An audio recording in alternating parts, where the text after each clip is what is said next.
Formación. La investigación. Enfoques y visiones. En perspectiva. A través de la Radio Pública de Quito, RPQ 102.9 FM. Y Radio Municipal 720 AM. Desde las 6 de la mañana.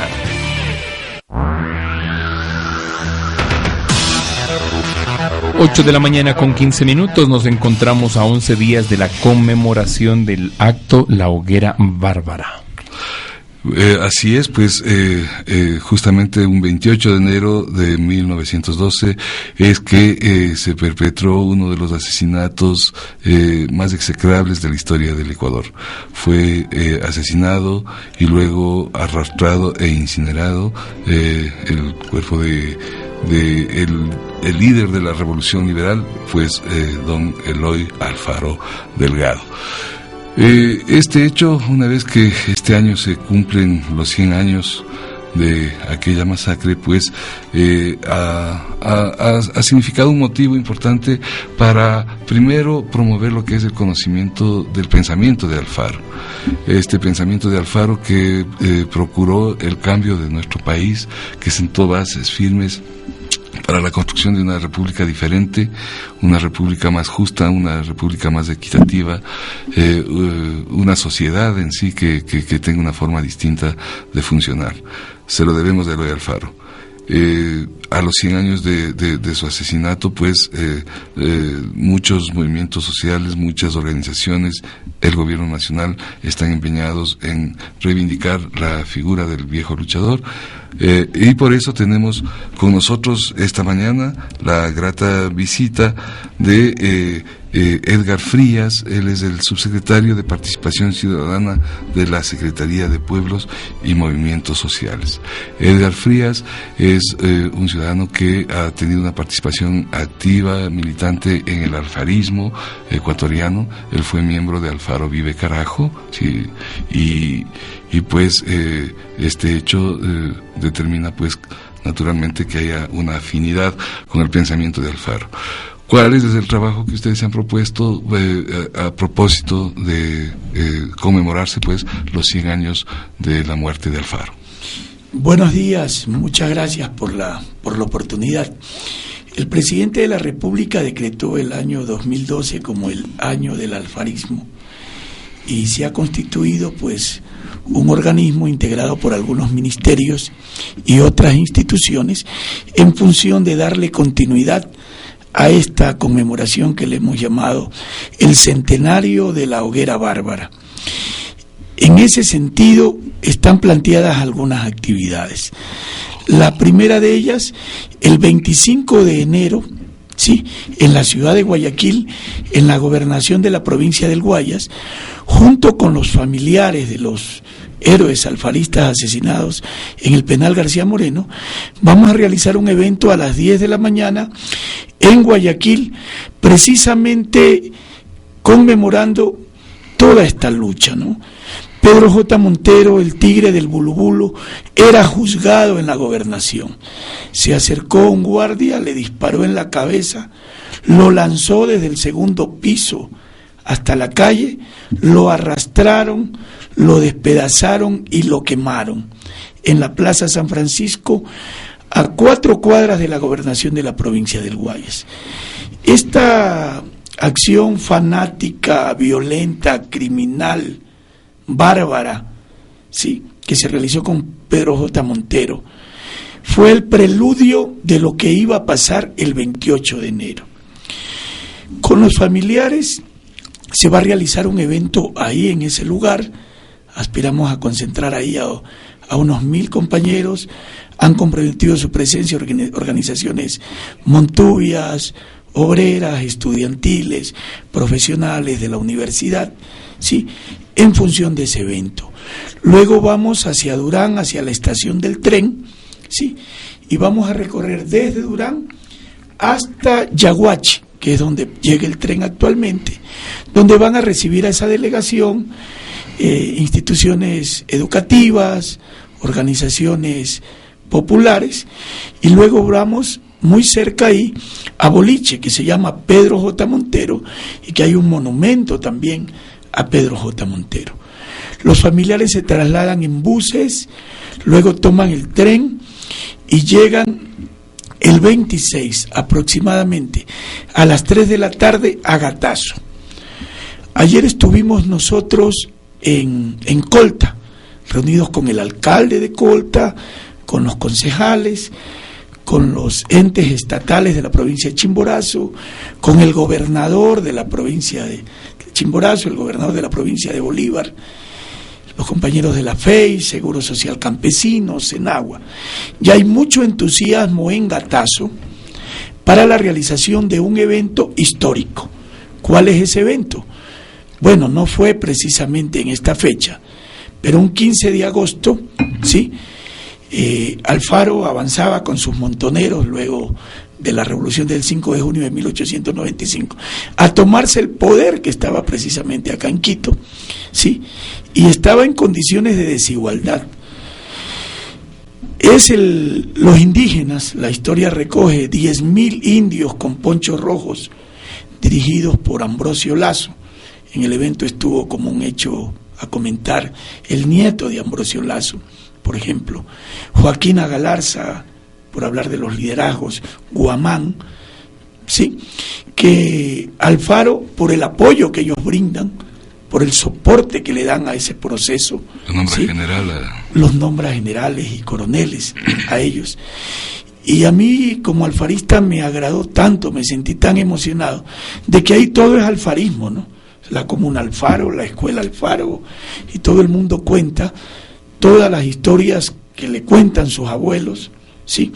De cómo, luego de la rebelión de Daquilema, del levantamiento de toda esa lucha indígena, que históricamente ha querido ser invisibilizada, históricamente, ¿sí? Pudo empatarse con esta lucha alfarista.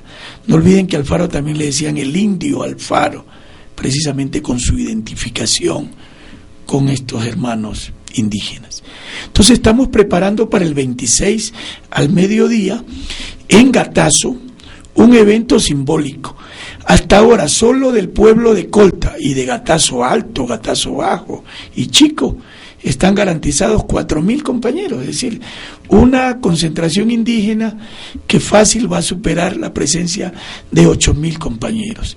Aspiramos y estamos cursando invitación al compañero presidente de la República, a los ministros, porque nos parece que hay que ponerle mucho acento al sentido antioligárquico que ha tenido históricamente el movimiento indígena. Tienen todo el derecho a discrepar con determinadas políticas del gobierno, así lo entendemos, pero de ahí a alinearse con la derecha, con la Junta Cívica de Guayaquil o con Guillermo Lazo, hay una distancia muy grande, ¿no? Demasiado grande. Esto para el 26, hasta el 26. El 26. En la agenda para Quito, ¿qué es lo que tienen previsto? Tenemos el 26, 27 y 28 un campamento juvenil en el Ejido, con la presencia, aspiramos, yo creo que va a ser más, de 1.000 jóvenes a nivel nacional, con un contenido pluricultural, afros, montubios, indígenas, con la participación de organizaciones de izquierda. Ahí van a estar compañeros de la Juventud Comunista, de la Juventud Socialista, de Diabluma, de la Juventud Alfarista. Es decir, el campamento se llama En Alfaro nos encontramos todos, y no estamos imponiendo una agenda. Nuestra política es totalmente amplia para debatir alrededor de 3 ejes con los jóvenes. El primero, la crisis capitalista mundial y sus repercusiones en América Latina. Vamos a contar con la presencia de una delegada de los indignados de España, que han comprometido su presencia. Vamos a analizar el paraíso capitalista que nos han vendido como idea, ¿sí? Que mismo está pasando en Europa y que está pasando acá en América. Cuando en Europa o en España concretamente veíamos en la prensa españoles buscando lo que votaban los supermercados por la crisis. Hoy en el Ecuador tenemos un gobierno que tiene como presupuesto general del Estado para el 2012 $26.000 millones, como nunca en la historia de este país ha habido recursos para educación, para salud, para vivienda, para vialidad, para desarrollo productivo. Recursos además que han sido recuperados de la propia dinámica de la economía y que no se han ido, sino que se han quedado. Así es, Ahí está el cobro de impuestos, por ejemplo. Recursos de la corrupción que han sido... De la corrupción y de la negociación excelente con China. El segundo eje es de la CELAC, de la UNASUR y la CELAC a la patria grande latinoamericana. Es decir, cuánto hemos avanzado y desde la visión de la juventud, cuánto debemos avanzar en función de la integración latinoamericana. Cuando se dan temas provinciales como el de la Concordia, o todavía hay gente atrasada que quiere levantar regionalismos en nuestro país, creemos que es hora de pensar con mucha más fuerza en la patria grande latinoamericana, en la moneda latinoamericana, como se lo ha venido planteando, y en la consolidación de esta relación de solidaridad, como es el ALBA también, sin los Estados Unidos de Norteamérica, ¿no? Justamente el pensamiento de Alfaro es un pensamiento que sigue vigente, evidentemente. Históricamente vemos cómo se reproducen capítulos de la historia, ¿no? Por ejemplo, la postura de medios de comunicación, el uso que se da de esos medios en contra de un proceso de cambios que vive el país. En cualquier caso, pues, este pensamiento de Alfaro es, decía, un pensamiento que sigue vigente. ¿Cómo proyectarlo hacia el escenario latinoamericano? Perfecto. Nosotros decíamos en Alfaro Vive el 83 y planteamos un programa que para nosotros sigue teniendo vigencia: soberanía nacional, independencia económica, justicia social, democracia y patria grande latinoamericana. Eran los 5 ejes del programa alfarista. Siempre la oligarquía trató de vendernos como un grupo de locos que hacíamos recuperaciones bancarias y nos levantábamos en armas por la juventud o no sé qué. Siempre tuvimos un programa, siempre tuvimos un método de lucha para alcanzar el poder y una concepción democrática en términos de los objetivos a conseguir, ¿sí? En ese sentido nosotros decíamos que había que concluir la revolución popular alfarista traicionada, que Alfaro es asesinado, como te contaba hace un momento, en un asesinato planificado, porque si a Pedro J. Montero lo asesinan el 25, irónicamente trasladan a Alfaro y sus compañeros en el tren a Quito, era totalmente previsible entender lo que iba a pasar acá. Ese fue un crimen del Partido Liberal, por eso nosotros no hablamos de revolución liberal, hablamos de revolución alfarista, y ese es un tema más profundo que ojalá algún día el país lo debata realmente. El Partido Liberal convertido ya en el partido también de la derecha, ¿sí? El Partido Conservador, la jerarquía católica, el diario El Comercio, digámoslo por su nombre, y toda la oligarquía que veía en Alfaro, y no solo en Alfaro, sino en el movimiento social, político y militar que generó el alfarismo, porque el alfarismo toma el poder con las armas, no es con votos, ¿sí? Y decide las principales transformaciones por la fuerza. Por eso para nosotros es representativo Gatazo, porque ahí se decide realmente el triunfo. No el 5 de junio de 1895, que efectivamente el pueblo guayaquileño se levantó y lo invitó a Alfaro, que estaba en Nicaragua, y vino Alfaro. Realmente la batalla militar contra Sarasti es lo que decide ya el ascenso al poder acá a Quito, que es donde realmente se toma el poder. ¿Cómo tiene continuidad?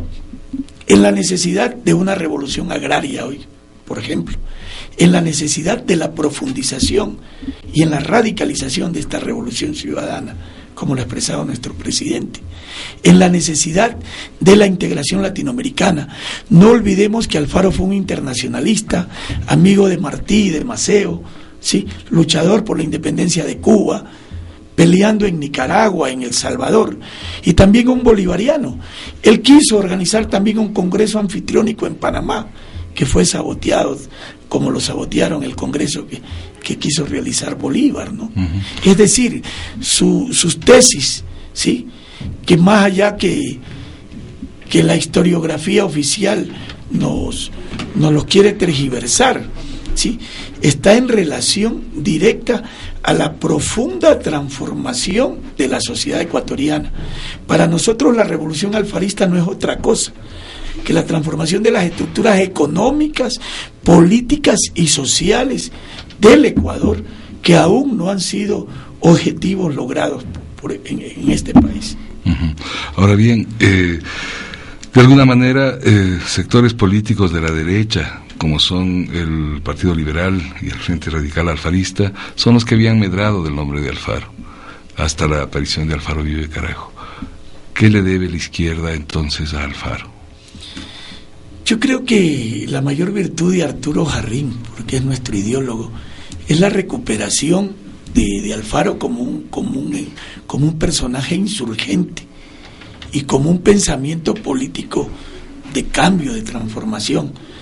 Nosotros decíamos, ¿no?, si Cuba tiene a su Martí, a su Maceo, o Nicaragua a Sandino, o los venezolanos reivindican a Bolívar y los colombianos igual, nosotros con nuestro Alfaro, con el pensamiento, con el movimiento social que generó, conversábamos con la compañera Tatiana Hidrobo de Ciudad Alfaro, y ella nos decía algo que nos llenó mucho más de admiración en relación a lo que fue la revolución alfarista. En Manabí estaba un poco democratizada la propiedad de la tierra.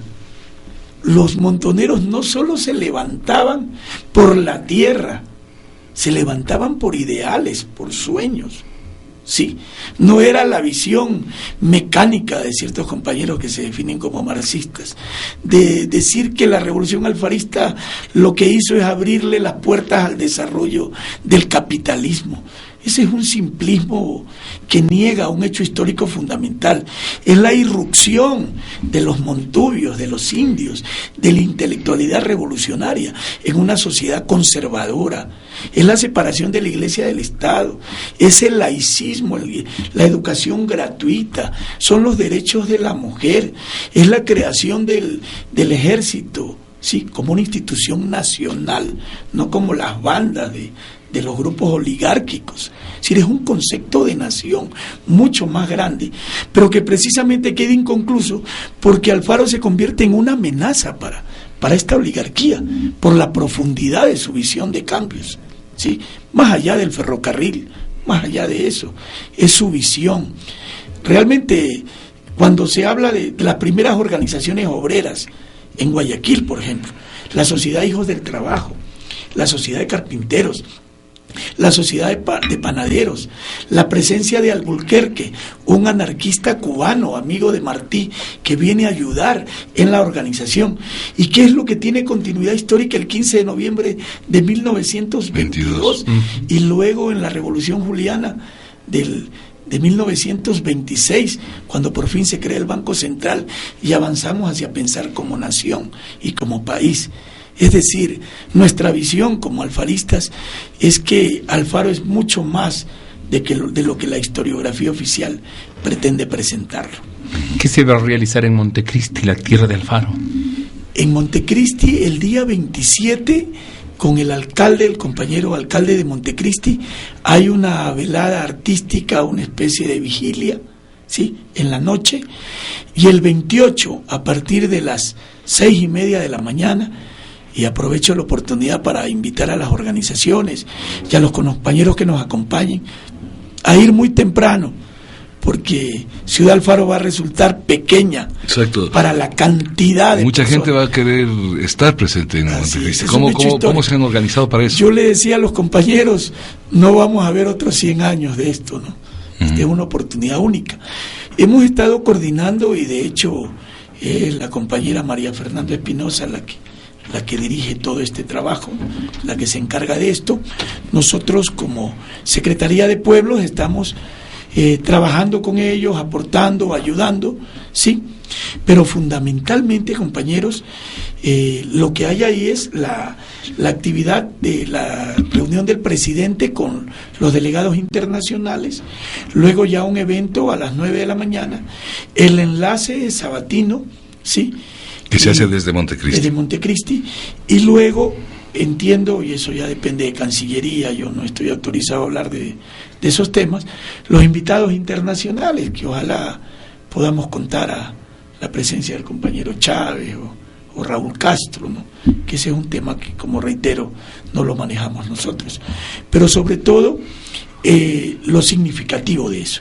Y en Quito, el mismo 28, en el penal García Moreno, desde las 10 de la mañana, ¿sí?, hay 7 hitos como las estaciones del Vía Crucis, guardando las distancias, cuidado se vayan a ofender los cristianos, ¿sí? Desde que sacan al Faro del penal, ¿sí?, lo asesinan, y en cada hito están los ministerios, está organizado los diferentes ministerios: educación, cultura, patrimonio, Secretaría de Pueblos, etcétera, etcétera, ¿sí?, hasta terminar en el Ejido, donde se realizará un acto con la presencia del compañero presidente de la República, entiendo a las 18 horas, y la presentación también de cultura, de teatro, de arte, de pasillos, de música, de Alfaro, mucha música que no ha sido conocida. ¿Cuál es la responsabilidad del pueblo quiteño respecto a este tema? ¿Y cuánta responsabilidad debe pesar un INRI en la ciudad de Quito y en los habitantes de hace 100 años? Por supuesto que no. No fue el pueblo quiteño el que asesinó a Alfaro, como no fue el pueblo guayaquileño el que asesinó a Pedro J. Montero. Quienes lo asesinan son turbas fanatizadas, planificadamente organizadas y manejadas por la jerarquía católica, por el Partido Liberal, por el Partido Conservador y por la prensa corrupta. Esos son los asesinos, no el pueblo quiteño. Pero hay nombres y apellidos allí. Por supuesto. ¿Cuáles? Se llaman Leonidas Plaza, que luego también asesina a Julio Andrade y se queda con el poder. Si esto es una cadena de crímenes, ¿sí? Los beneficiarios del crimen son los responsables, la jerarquía católica, el viraje que tuvo ya ese partido liberal, convirtiéndose en un partido de derecha, la gran oligarquía ecuatoriana, no solo quiteña. ¿Esmeraldas qué? En esta celebración, porque de allí también, esa tierra, las montoneras, nos estábamos olvidando. De Concha. El día jueves, compañero, a las 10 de la mañana, con los principales colegios de Esmeraldas, el Luis Vargas Torres, el Tello, con la presencia de la Federación de Barrios, ¿sí?, se va a realizar toda una marcha, un evento con los jóvenes, y a las 7 de la noche en la Universidad Luis Vargas Torres, el día jueves, vamos a tener un evento precisamente sobre este tema: centenario de la hoguera bárbara, Luis Vargas Torres, Carlos Concha Torres. Y el día 20 estamos en San Lorenzo también, ¿sí?, realizando un evento con iguales características, con empresarios también, que los hemos invitado, de Esmeraldas y de Santo Domingo de los Áchilas. Alfaro fundó colegios.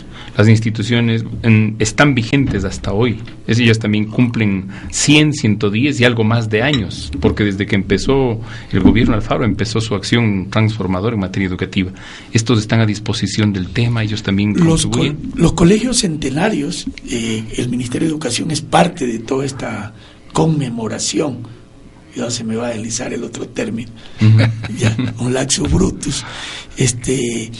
Van a participar de hecho en esto, y no solo, compañero, terminamos con el 28, para nada, sí, estamos hablando de todo el año, estamos hablando de concursos intercolegiales, de libro leído, de oratoria, de debates, sí, de publicación de libros.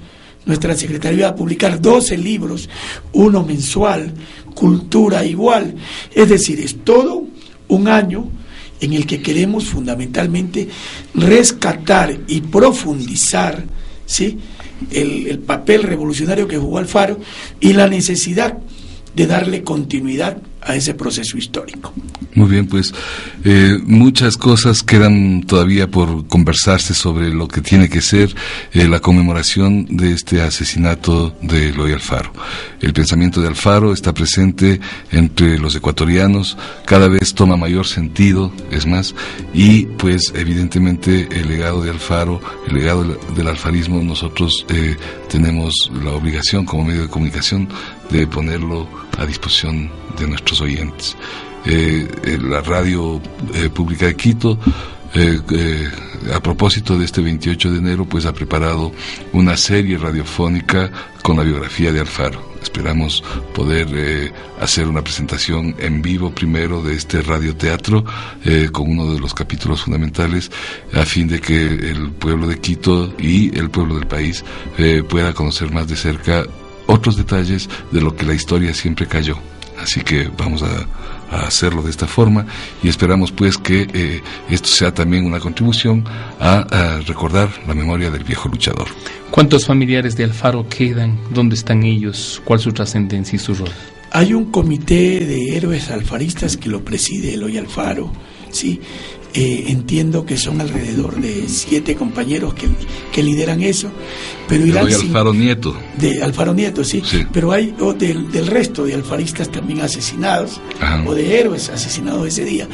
Van a viajar 50 de ellos a Guayaquil al acto de Pedro J. Montero, sí. Son ellos junto con la Casa de la Cultura, con otras instituciones. Es decir, el sentido que tiene esto va más allá de la decisión o de la participación del gobierno y las instituciones. En Alfaro nos encontramos todos. Esa es la consigna. El pueblo ecuatoriano, y es el pueblo, tiene que encontrarse. Sí, sin ninguna cortapisa, sin ninguna limitación. Y solo una parte final. La historia siempre la han escrito los vencedores. Y cuando asesinaron a Alfaro nos vencieron y nos derrotaron. Tenemos la obligación histórica de buscar la verdad. Y en eso estamos. Hay muchos capítulos, como el tema de Gatazo, que ha sido invisibilizado. Con los compañeros estábamos hablando de la posibilidad, y yo me atreví a decirle que le quería plantear a Pedro Sá Herrería, por ejemplo, que escribió el guión de Montonera, poder hacer un guión y hacer una película sobre lo que significó la participación del movimiento indígena en la Revolución Alfarista, que fue decisiva en el combate de Gatazo. Yo creo que es la recuperación de la memoria histórica lo que va también a contribuir a desarrollar la conciencia y profundizar este proceso. Muchas gracias a ustedes por la invitación. Gracias a usted, subsecretario. Hemos